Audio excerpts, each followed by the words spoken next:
We don't want disturbance. We want peace. For that, we maintain and respect buffer zone.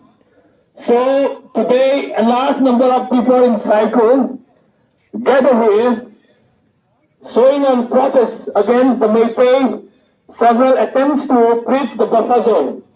So under the President rule, we have seen relative peace and we are enjoying this peace.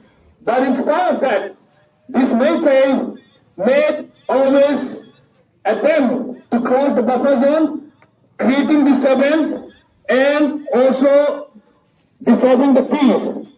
Today, we are reaching out to the security forces to protect and safeguard the buffer zone for lasting peace. Without protecting the buffer zone, there won't be peace. So in protest against, we all come in numbers, which is part of our constitutional rights. We will live in peace. For that, we need the buffer zone to be respected. Okay, boy! Respect buffer zone! Respect peace! No buffer zone! No peace! Respect buffer zone!